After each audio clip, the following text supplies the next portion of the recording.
We'd like to welcome everybody this morning. We've had quite a bit of a drama with all our tech. I'm not sure how it's going to run this morning. If the words don't come up on the screen of the hymns or anything, you just make it up as you go along, because that's where we're going to have to be today. So let's sing our first song together as we sing the song which is Why Did You Say? Do you need to know what church you're in? We're here worshipping in Orford Cloud.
The work is finished, the end is Jesus Christ, my living hope. Who could imagine so great a mercy? What heart could fathom such boundless grace? The God of ages stepped down from glory to wear my sin and bear my shame. The cross has spoken, I am forgiven. The King of Kings calls me his own. Beautiful Savior, I'm yours forever. Jesus Christ, my living hope. Hallelujah, praise the one who set me free. Hallelujah, death has lost its grip on me. You have broken every chain. There's salvation in your name. Jesus Christ, my living hope. Hallelujah, praise the one who set me free. Hallelujah, death has lost its grip on me. You have broken every chain. There's salvation in your name. Jesus Christ, my living hope.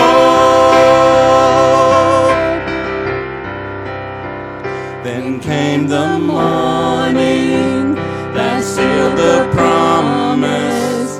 Your buried body began to breathe.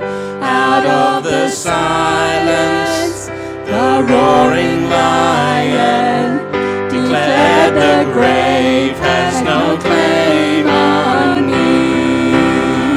Then came the morning that sealed the promise. Your buried body began to breathe.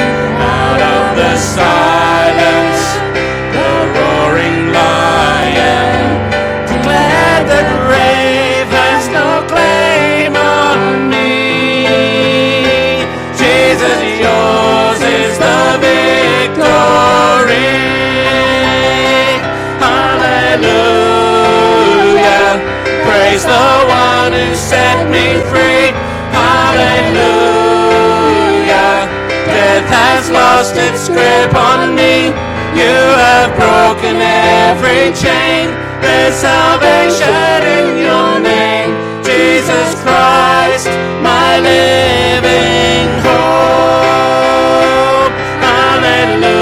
Hallelujah, praise the one who set me free. Hallelujah, death has lost its grip on me. You have broken every chain. There's salvation in your name. Jesus Christ, my living hope. Jesus Christ, my living hope. Oh God, you are my living hope. Please be seated. Let's just have a word of prayer. Father, we thank you this morning that we can come and just worship you. We thank you that you put a song in our heart because we have a living hope in Jesus Christ. It's not in our goodness or in what we can achieve. It's in what Christ has done for us and who he is. As we worship you this morning, then touch every heart in this room. Move every life to want to see you in a different light. And as those men go through the waters of baptism, we pray you just cause us all to stop and think about the wonderful things that you've done for us. So be with us this morning as we offer you our praise and our thanks in Jesus' precious name. Amen. Having a Bible reading now, and I do believe it's Steve, and he's going to read to us Psalm 119. verses 17 to 24.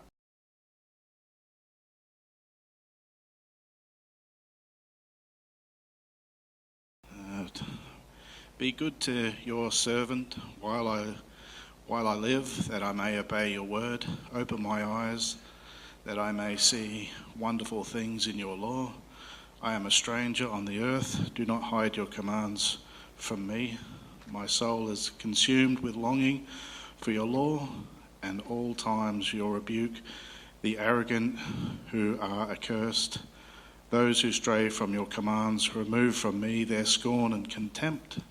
For I keep your statutes. Though rulers sit together and slander me, your servant will meditate on your decrees. Your statutes are my delight. They are my counselor. That's it. We have a number of people being baptized this morning. Before I'm just going to bring them up and ask them to say a few things, I'd like to make a few comments. What they're happening this morning is not, these people are not joining the church. It's not because we want to baptize them so they become members. It's not to give them a deeper life in Christ. It's not because it's going to enhance their standing with God. All those things have happened. In Romans chapter 6, Paul's writing and he tells us what real baptism is. That baptism where we take Christ. And he said there's three things we need to know. And I'm going to tell you these three things because these are the three things that these people know before they're even going into the waters of baptism. In verse 6 he says, you need to know what's happened. You need to know it was because Christ has died, was buried, and is risen again and lives. They know that. They've come to that place. In verse 6, he says, you need to know what's happened. Outside of Christ, our lives were dead. Our sin just destroyed our relationship with God. And Jesus Christ came and he delivered us from death. These people know they've been delivered. And you need to know how it happened. It happened because Christ rose from the dead. He was victorious. And now he lives forever. These men know that thing. They know what's happened, why it's happened, how it's happened. So why are we having baptism this morning? They're being baptized to just identify that's what's happened to us, and we want to have an input into the body of Christ, and we want the body of Christ to have an input into my life. So they're coming to this morning to show that these things have happened. The going into the waters of baptism will do one thing for definite. It'll get you wet. It'll do another thing. It'll identify your relationship with Christ. And as you do those two things, we are with you. We look forward this morning to sharing this experience with you. And I hope you're ready now for who's going to be first. Are we having all five of you up here at once? Yeah, all five at once. What do you want? This is a census. Are we having all five at once? Yes? No? Yes, okay. All five of you here. Thank you very much. Who's going first? Oldest? Oldest first. Okay, so that's Garry. So if you could just stand in front of me and... Oh, no, I'll sit down alongside you. That way. No. Okay. That's easy. Okay, he's the oldest, so he's going to sit down. Right. Thanks, Joel. Yeah, it's on. Right, my name's Garry Hanns. I'm from a family of 8 children. I'm the only one in my family that does not have a middle name. So when I was younger, people would say, oh, what's your name? So I'd go, Garry, Jose, Manuel, John, Frederick, George, Peterson, Hezekiah, Wandering Hands. That pretty much threw them. But now I feel like I can drop the wandering, because now I found my place in life where I'm amongst a family. I'm not wandering, looking for something anymore. When I was 6, we used to go to the Methodist church down at West Croydon. And I can always remember my eldest brother being really happy in June going to church. And I couldn't work out why. And then it dawned on me the other night. Guy Fawkes, firecrackers. Dad gives him money. We go to the shops as we walk past. He says, I'm just going to pop in there for a minute. Spends half of the money on fireworks, and then we continue to church and come back. When I eventually realised all of that, I tried to fit in, but I just didn't. I don't know why, I just didn't. Then as I got older, I was in high school, in second year. A teacher I had, I thought, okay, I feel like I'm getting closer to Christ. But this gentleman, unfortunately, the teacher, was also a member of Christ, and all he did was pick on me because I had long hair. So one day I just turned around, he came up to me and said, why do you have long hair? Well, he had a picture of Christ up on the wall. I said, he's got long hair, what's wrong with him? He kicked me out of the class. So that pushed me away further. Then as I got older, got married, first wife, wrong religion for me. I couldn't confess all my sins. I was still doing them. How can I do it? Then eventually that changed, moved away, no children. Met my beautiful wife Helen. She introduced me to this place here. I just fit. Had 2 beautiful young girls, which is pretty hard. So on my third 21st, which is now, I'm 63, I finally made it to where I think I actually belong. Christ has actually laid his hand on me and said, okay, you can forgive, you can forget your past and just move on with the future. And that's what I'm trying to do. And that's my story. Thank you. Who's next? Alex? You want to stand up here, Alex? Or do you need to sit down?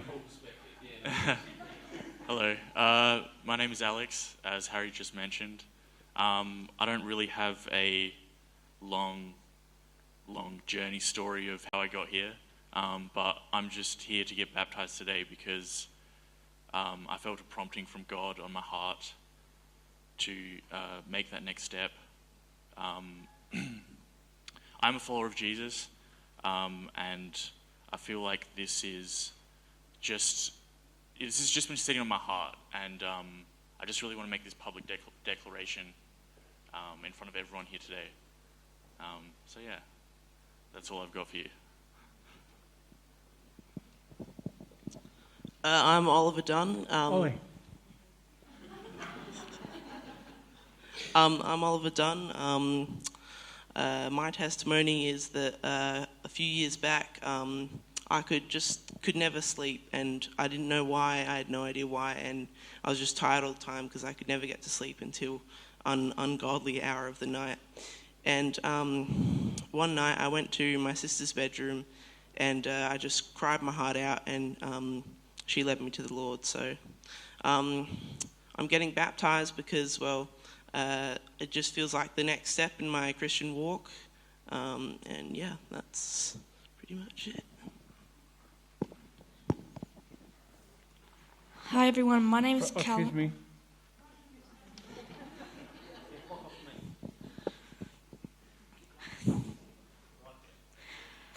My name is Callum, and today I want to get baptized to show my obedience and desire to live for Jesus.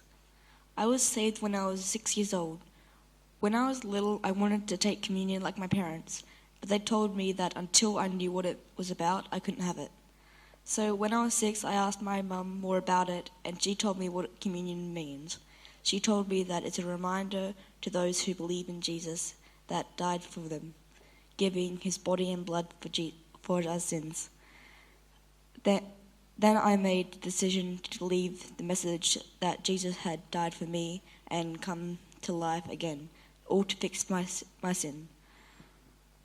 Being a follower of Jesus means seeing and learning how he lived and dedicated my life to copying his ways and attitudes. I want to be a light for Jesus, and I can only do that if I am following and learning about him. I want to be baptized today to show that I love and trust God, and that I want to follow and learn about Jesus for the rest of my life. Thank you. Thank you. Max. Come on, Max. Ex-master sport. I don't really have a story, but I'll just say what got me interested in getting baptized. It was one Sunday when my dad was talking about communion. I don't really remember anything about it, but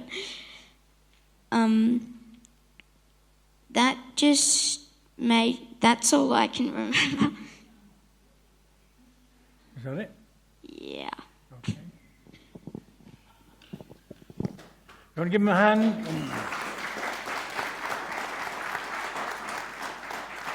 Do we have somebody to pray? I'm going to just throw this out. Would somebody like to just pray for these five? No, not you, George. Let somebody else have a go. Would somebody like to pray for these 5 people? Don't wait too long. Okay, Helen, thank you very much. Let's just pray for them. Loving Heavenly Father, we thank you for this occasion today. Thank you for this time when these dear young people can come and say that they love you, that they want to follow you, that they want to belong to you. And Lord, we pray that you will help them, Lord, to look to you, to keep trusting you, to love you.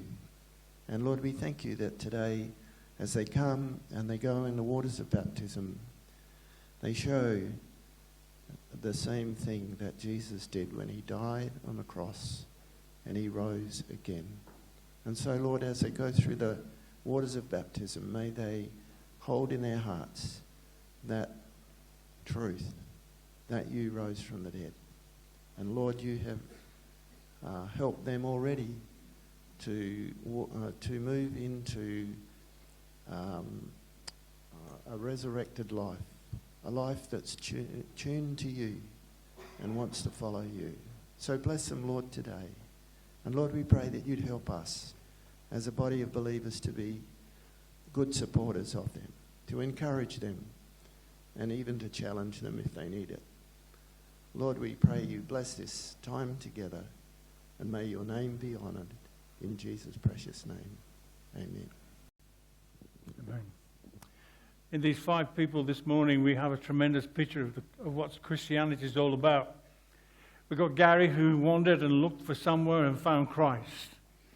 We got Max at the other end, and he understands Christ died for him, and he's working it all out. And in between, there's different people at different stages in their development. What does it say? It says Christ is for everyone. And if you've not found him yet, you need him. You could be like Garry and wander your life and then not find him. Or you could be like young Max on the end and start being inquisitive at a young age. As we go on through our service this morning, I just ask everyone to let's look into our hearts and find where we are.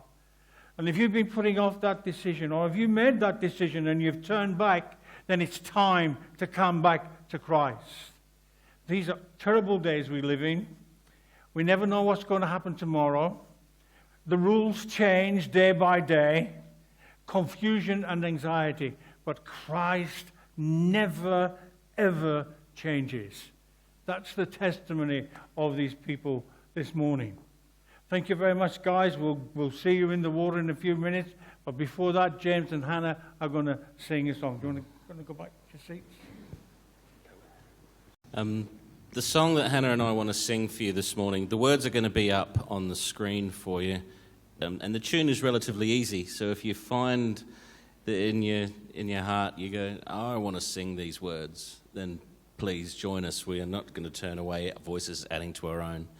But the song that has been on our hearts together for today is a reminder to not just those guys being baptised this morning, but to all of us who have been and who know Christ, because this song brings a sense of reality. It doesn't dodge the issues that we're living through, that every person has lived through throughout the history of humanity. It says, though the nations rage and kingdoms rise and fall, there's still one king reigning over all. It doesn't matter what's going on in our world around.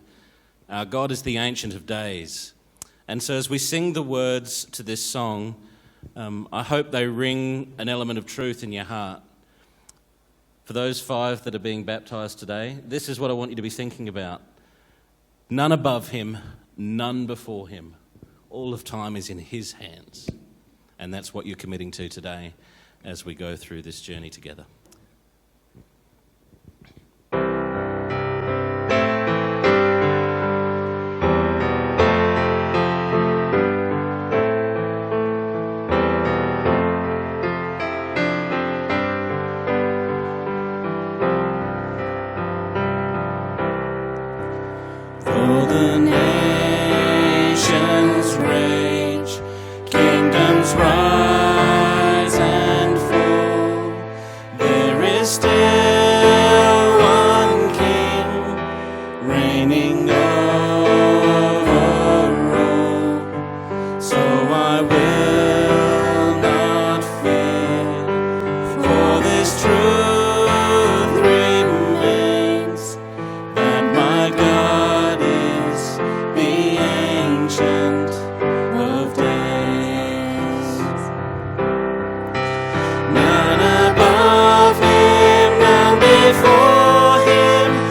really is a special time to come together and to celebrate these moments because to some degree it feels like as we look at the world around us, points of remembrance seem to be taken away from us more and more regularly. Used to, in a culture, in a society, you would have particular moments in a child's life as they grow up or in a person's life that would mark the next stage of their development. This is the time that I started taking responsibility in the home, or this is the age that this started. All of a sudden I took on a new responsibility.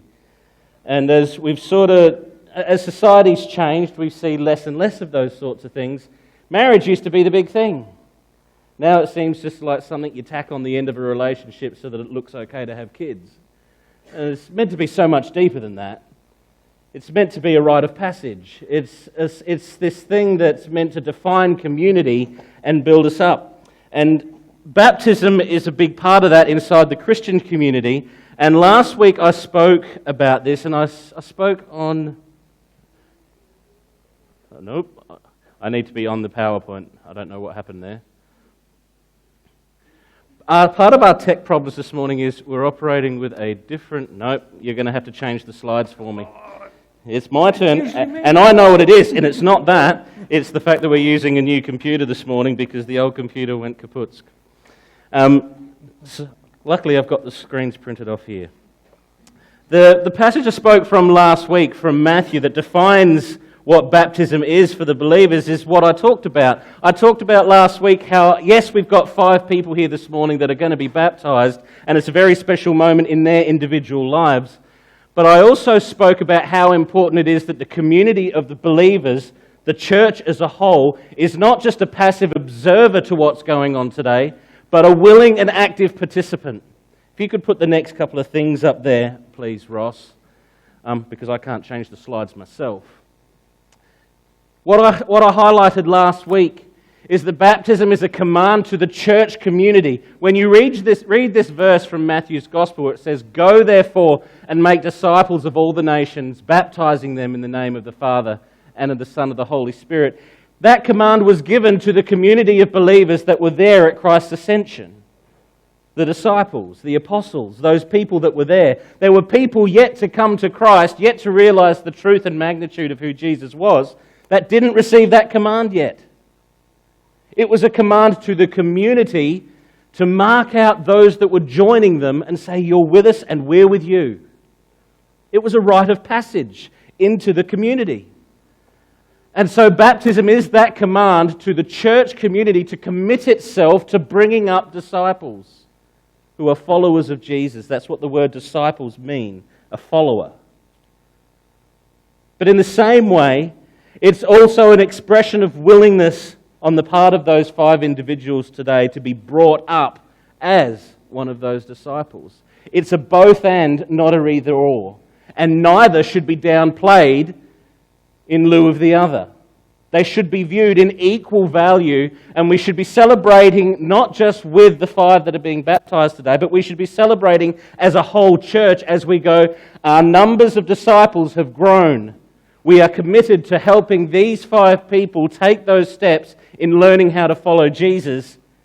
And we're also asking those 5 to join in helping us learn about following Jesus as well. We're not only making them accountable to following Jesus, but we're making ourselves accountable to them as well. That's incredibly important. But this morning what I want to talk about is I want to talk about that word disciples. Because we can sit there and go, it just means being a follower. We're just following Jesus. We're just doing that. And then we're sort of making it up a bit on the way. But that's not what happens. That passage there that was just up on the board, Jesus was saying that right at the end of his life. The story of Matthew that he writes of the story of Jesus culminates in that statement. It finishes there. He has told the whole story of Jesus' life up to that point. All of the teachings of Jesus, all his miracles, his death, his burial, and his resurrection. And that was the final statement. Earlier on in the story, it's such a huge blessing that Jesus has defined what a disciple is. We aren't left guessing. The definition of a disciple is summed up in Matthew chapter 16, verse 24. Jesus says, "Whoever wants to be my disciple must deny themselves, take up their cross, and follow me." I'm very thankful that Jesus said these words, because Jesus isn't hiding away from the cost of the decision of saying Jesus is the one I want to follow. He doesn't come alongside his disciples and say, "Hey, you know what, guys, if you just do what I'm doing, everything's going to be chill. Everything's going to go sweet." He doesn't say that. It's not what he says. He says, no. There's something going on that you need to know if you're going to commit yourself to following me. First and foremost, out of this verse, I really want to emphasize this. Discipleship is an informed choice. He says, "Whoever wants to be my disciple." The 5 people that we're baptizing today have expressed a desire in themselves to want to be disciples of Jesus. It's not being imposed on them. No one's come up to them and said, "Oh, you can't be part of this church unless you go through baptism and be Jesus' disciple." No one said that. The option has been laid before them, and they've said, "Yeah, count me in. I want to be a disciple of Jesus." And I guess what I'm going to say this morning is almost a last chance for you to back out. Because what Jesus goes on to talk about is he talks about the priorities that define a disciple. He talks about that discipleship is all about these priorities. That next one can come up, please, Ross. He says that they must deny themselves. A disciple is someone that doesn't put himself at the top of the list. He looks at the one he's following and says, he's at the top of the list. He looks at the community around and says, oh, they're my commitment too. And they're willing to sacrifice and put themselves aside for their Lord, their Master, and their community, their church community. It's a denial of self. It's about a list of priorities that's put in its right place. This phrase, taking up their cross, is something that misses our context a little bit, because we don't think of the cross the way that the old world did. In the Roman world, the world where Jesus made this statement, what he has just said when he said, deny themselves and take up their cross, was an absolute shot between the eyes. Jesus is saying that discipleship recognizes the cost. It doesn't go in without information. The cross in the Roman world was a picture of abject shame. It was where the people that committed treason were sentenced, fully exposed and strung up in a public place for all the world to see that they are the lowest of the low. And yet Jesus says that a disciple of him is going to do that willingly. He's going to take up his own cross. He's going to take up the shame. He's going to bear the name of Christ unashamedly, because the reality is that this world doesn't like the message that Christ brings. Because the world says that all the problems that we have can be solved by ourselves if we just try a bit harder. If we just implement this next thing, then it'll all be good. If we just get the right government in order, we'll be cool. If we just spend this amount of time meditating, thinking of nothing and emptying ourselves of ourselves, then no, that's what the world says. Jesus comes along and says, no, without me, you're dead in your sin. You've got no hope without me, says Christ. I am the way, the truth, and the life. No one comes to the Father but through me, says Jesus. That's a message the world doesn't want to hear because it taps into their pride.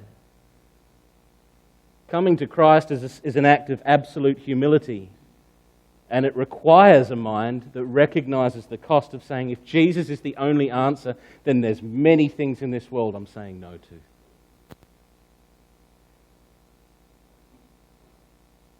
Ultimately, as Jesus says that a disciple must deny himself, take up his cross, and follow Jesus, discipleship is about imitating him. As I said before, the message at the end of Matthew of going and making disciples is said at the end of the story of Jesus. Jesus has lived a life, a sinless life, as the perfect human. He's combated, he's fought, but not in the way you and I think. He fought the things that you and I fight, the temptations, the desires of the world, the weaknesses of our bodies, and he stood firm against it every step of the way. He had all the power at his disposal of being God and never used it to glorify himself. He used it to raise people up. You ever thought about that? That's what was behind the story in the wilderness. Command these loaves of bread command these stones become bread. Use the power that's at your disposal for yourself, Jesus. Jesus says, no, that's not what I'm about. The message of Christ is an incredibly powerful message, and the 5 that are being baptized today have seen that, and they may not understand it fully. I'm going to speak personally for a moment. Callum was incredibly nervous to do that this morning. He was in tears out the back a minute or two before. So proud of you that you got up and you did that. He knows what he's doing. Max knows what he's doing. He might not know it to its fullest. It's not the point. He knows who Jesus is. He knows what Jesus has done for him. And he wants all of us to unite with him and help him to stay consistent in living for his master. In this world, you don't get to choose your master unless you've seen Jesus. And he offers a hand out and says, come follow me. What master would give his life for you? What master would do that? That last slide, please, Ross. The church has a command to recognize those who desire to commit themselves to discovering Jesus and to join them to the church community by committing themselves to accountability and following him. It goes both ways. It's not just those that are being baptized this morning, it's all of us as well that have been baptized and are already on that journey of discovering Christ deeper and deeper and learning about him and following him in a deeper way. What we're doing this morning is building community. That's what we're doing. One of the things that we do every Sunday is we partake of the table. There's grape juice and a piece of bread in a cup. And every single week we celebrate community together as we remember the one that has built our community.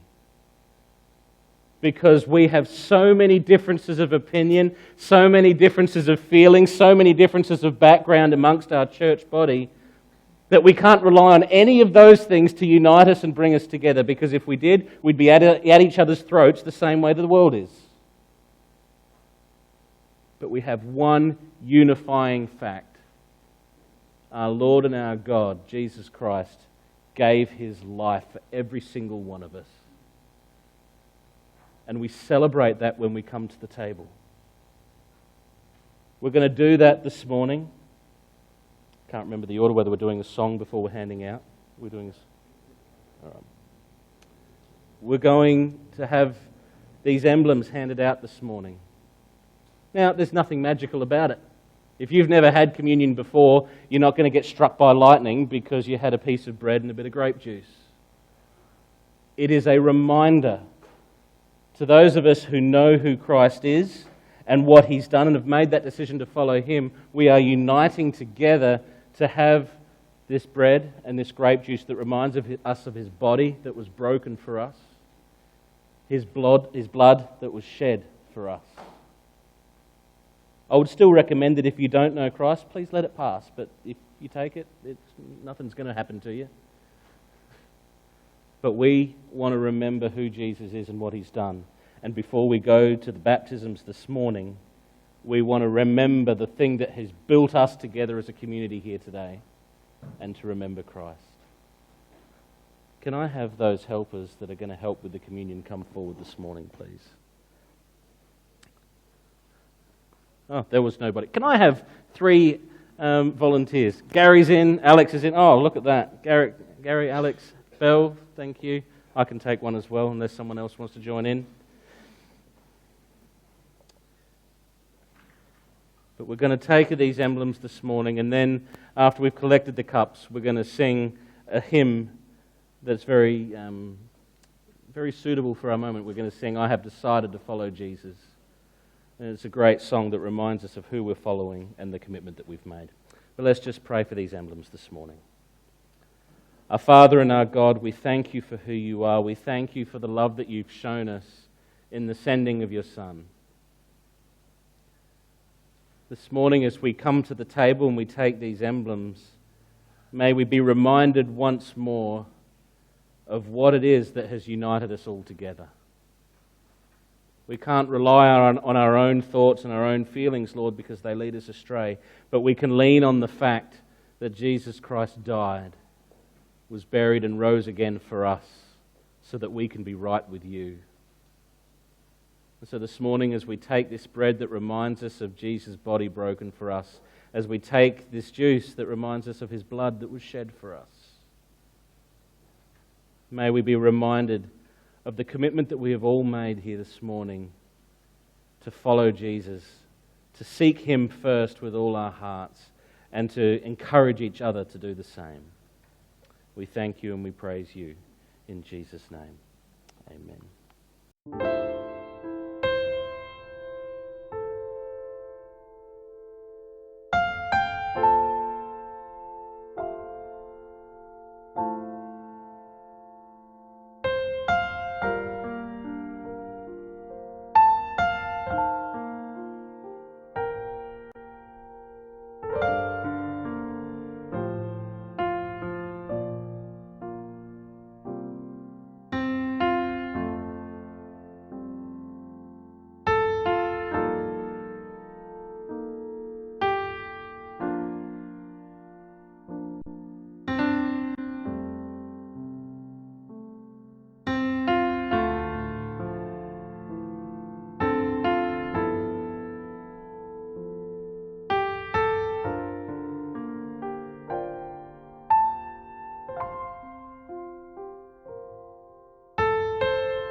Let's sing that song together, I've decided to follow Jesus.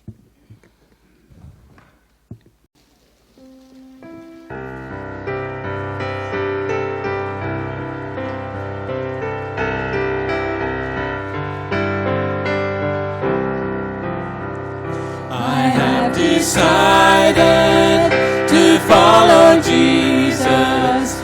I have decided to follow Jesus. I have decided to follow Jesus. No turning back, no turning back. The world behind me, the cross before me.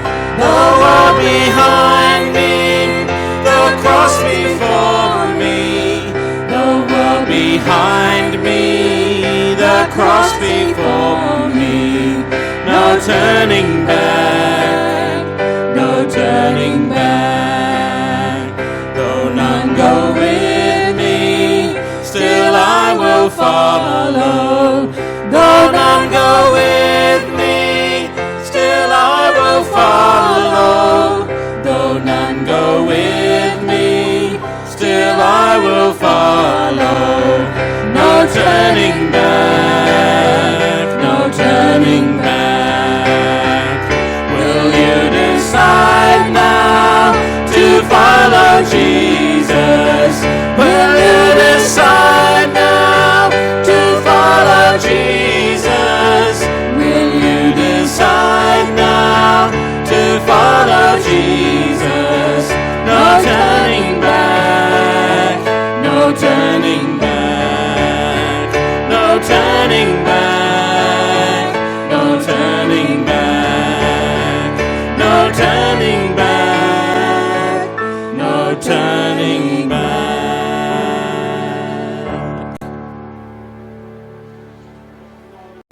you this morning for what we've heard, for the challenge you've given us. We thank you for the men who are going to be baptized. And this morning, as we just take place and as we go outside and get involved in that activity, just bless and encourage and draw each one of us together in Jesus' name. Amen. Just a few, please sit down, just a few notices before we leave this morning to go out. Just reminding us that the slots in the back, if you want to give you an offering, it's there at the back. As we go out, we want to go out through the back door, so you'll have to go through the cafe, through the hall, through the workshop. Don't get distracted in the workshop. We don't just keep. It's all been fenced off. Keep walking on. So we just ask that we'll just do that in a safe manner. So if we can all head out to the back, please be considerate of those in walking chairs, walking frames, wheelchairs, and whatever other mode of transport we have. Parents, if you could keep control of your children. Usually when we have a baptism, we say to the kids afterwards, jump in the pool. This time we can't do that. So we just ask our parents to watch out for their children. We do have a lifeguard. We don't expect anybody to drown, but we do have a lifeguard. And if you can keep the chairs available for those who need them. There's some chairs outside, so if you don't need a chair, would you mind standing? If you need a chair, please help yourself to those. Okay, let's go in an orderly fashion, and the kids will just run out all in the mall, I know. And let's go out and join in this. There he is. You have to leave.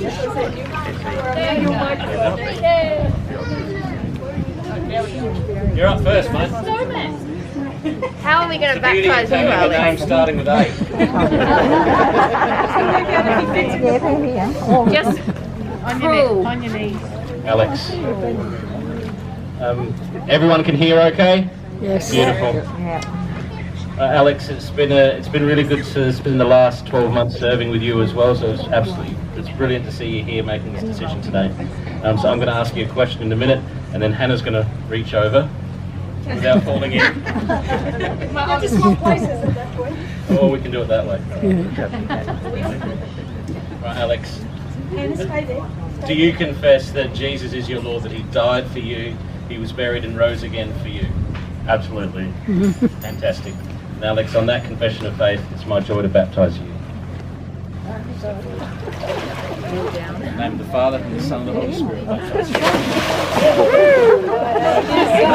Dead to follow Jesus, I decide, no turning back. The last time we did this, I felt like the pool was higher up. It's a long way down. Callum, do you confess that Jesus is Lord, that he... Don't move it till I... that he died for you, was buried and rose again for your sins? Yes. And it's my privilege on that confession to baptize you in the name of the Father, Son, and the Holy Spirit. Decided to follow Jesus, no turning back, no turning back.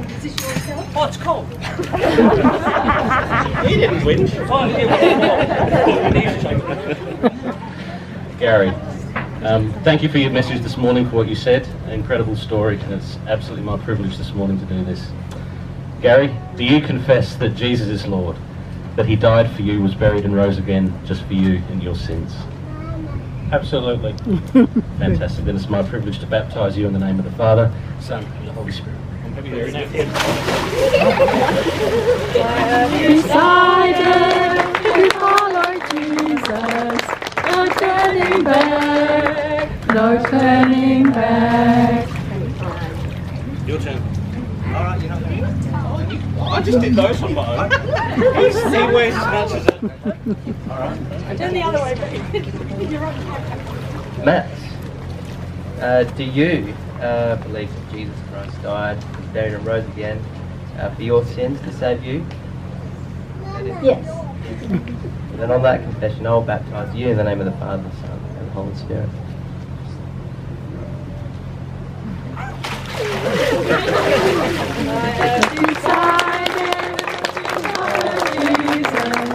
No turning back, no turning back.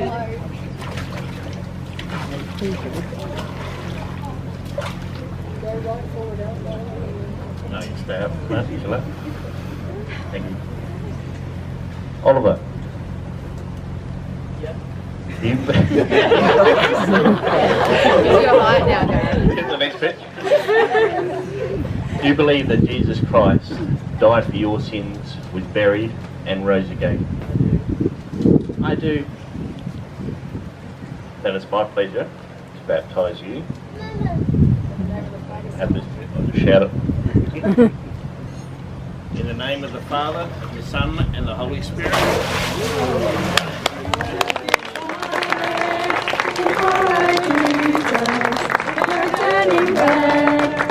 No turning back. I was meant to contact Rob and ask him if he would pray for these guys. Would you be happy to do that on the spur of the moment? Sorry about that. So we thank you this morning for this wonderful testimony of your grace and mercy in each one of these lives. So Father, as they take that step of faith in baptism, we pray that your hand would be upon their lives, that they would continue to follow you through thick and thin for the rest of their lives, and they just keep following you, no turning back, no turning back. In your name. Amen. Amen. Thanks so much for being part and joining with us and participating with us today. We do have some morning tea if you'd like to find a table and find a seat, and someone will come to you and offer you a coffee and some biscuits. Unfortunately, we still have those rules with seated consumption, so you can't walk around with your coffee, but you're welcome to stay and fellowship and celebrate and continue to enjoy being part of the body of Christ as we build community together. Thanks guys, thanks for being part of this.